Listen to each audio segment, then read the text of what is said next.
Just letting you know this is only my spoiler first impressions of the episode.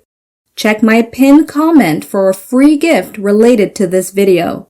And to watch my unfiltered reactions with exclusive bonuses, join my Asha Media TV Club. The link is in the description box below.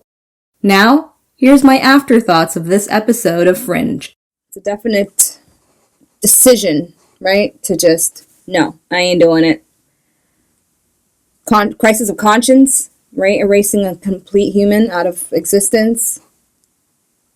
And considering his own attachment with Walter. The cruelty of doing that to Walter.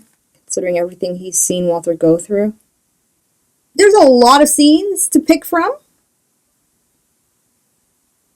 So because I want to elaborate just a little bit more in general when it comes to the afterthoughts portion, considering the change up with my reaction video status on my YouTube channel, and also with some of the extra allotted time that now I'm kind of thrown in, no more than 15 minutes, then I'm able to just kind of work around to give you a little bit more of my feedback. I'm going to try to do it kind of in increments from the beginning of the episode downwards. So first off, I love the introduction of Lincoln Lee. I keep saying Lee because it's easier to remember than Lincoln for some reason. So hopefully you don't mind the interchangeable moments. I'll say Lincoln, Lee, whatever. I like the introduction to have him as being the audience, really. The newcomer to the scene of this brand new timeline. And I like how through Lincoln we get to see what's what. Who better than to have Lincoln, who we were set up with in season 3, to then be that person who gets to get the answers to my questions as a viewer, and I get to see what that means for each character to the best of my ability of picking up what I can. So that's the first thing I definitely enjoyed. And then now with this whole issue with Peter, having him glitch at the beginning, on one end, I think it would have been kind of neat not to see Peter glitch at all until the end, until we see what Walter was referring to. I'm just talking on a dramatic standpoint. That reveal would have been really surprising. Because if I didn't see him glitching at the beginning, I'm getting used to this, okay, new timeline, let's see what happens, as I was babbling from the very beginning, and then boom, we see Walter see Peter in the TV, and it's like, what? Kind of thing. That mystery would have been interesting. I'm not saying that what they did wasn't. I'm just saying an alternative point of view of it, okay? Let's see what else. Then we, of course, have the mysterious new breed of shapeshifters. And that was pretty much from there's not much to say on it except for, is Walter Nate responsible for it? I don't see why not, because who else started all this but him? But then because it's so like, ooh, it's Walter Nate's fault right off the bat, it tends to not be the case, right? It's just too obvious. But I like the introduction now of something different, because then it's like almost an evolution of what's been shown. So we have the shapeshifters with metallic blood, and this one at the beginning they had the similarity. That's why I knew right away, or thought right away, was a shapeshifter, with the sound effect of the slurping when they would put that little thingy up their mouth. But then when they showed the whole translucence thing, I was like, oh, okay, another breed of it or another type of it. Either way, I just pretty much saw it as, okay, a shapeshifter that was probably having issues shapeshifting. Like, I thought what was happening was he was trying to suck out the person that he's turning into, but like he keeps failing. That's why the bodies are translucent. It's kind of silly, I know, but that's really what I was like, oh, that's not working out for him. Like the little machine thing ain't working. But really, it's a whole nother breed of something, and he's trying to use human blood to perhaps, like I said, nourish or something of the kind. Anyway, I like the mystery of now seeing what's going on with them, considering we saw that lady who was supposed to be dead. And speaking of dead, okay, I'm just throwing my 2 cents out there.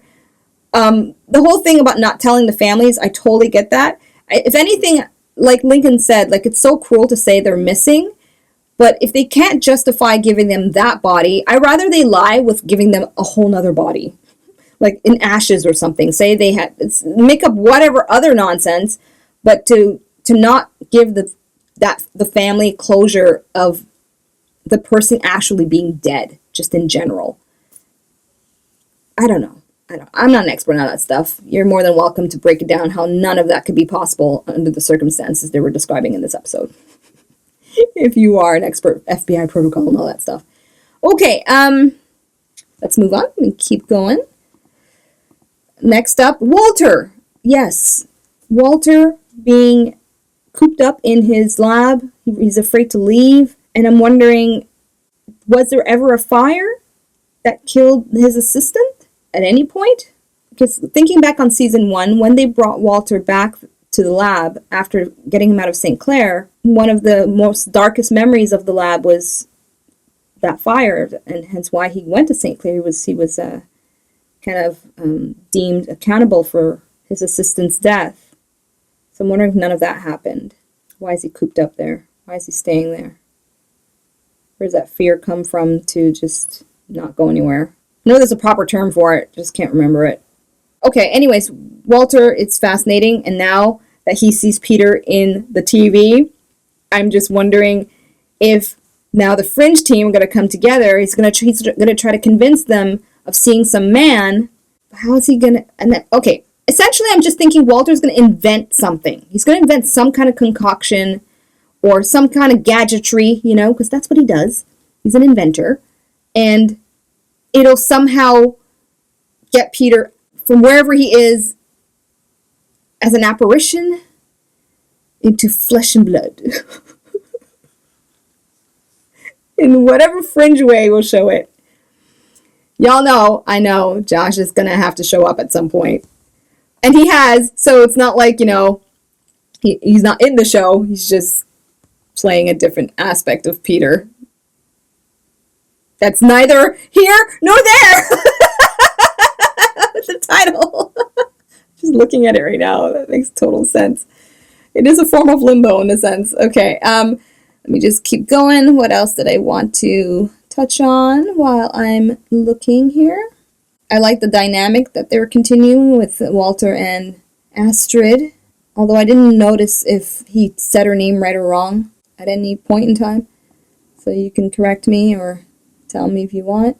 Oh, okay, yes, here we are. So Olivia telling Lincoln about John from season 1, and now we know he never survived what happened to him, and the plane crash. That was interesting to get her backstory of why she's kind of the way she is now.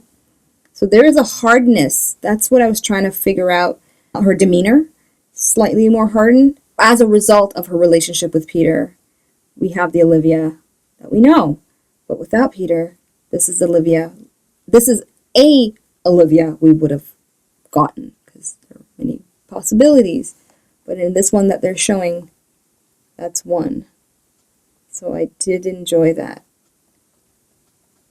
Okay, that's pretty much it for now, because there's so much more else to see, and I know they're definitely going to ramp things up in the next coming episodes, no doubt in my mind about that, especially when you have Lincoln now who's in the know and part of the team, it seems, kind of.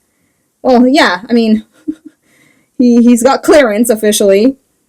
So, they've shown the 2 Olivias, we've seen our 2 Walters, so I'm expecting Lincoln to meet Lincoln.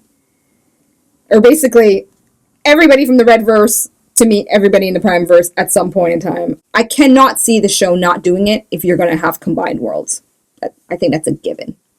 So it's the unfolding of it I look forward to watching. Now, as for my Ashamoji rating, I'm going to give it 4.5.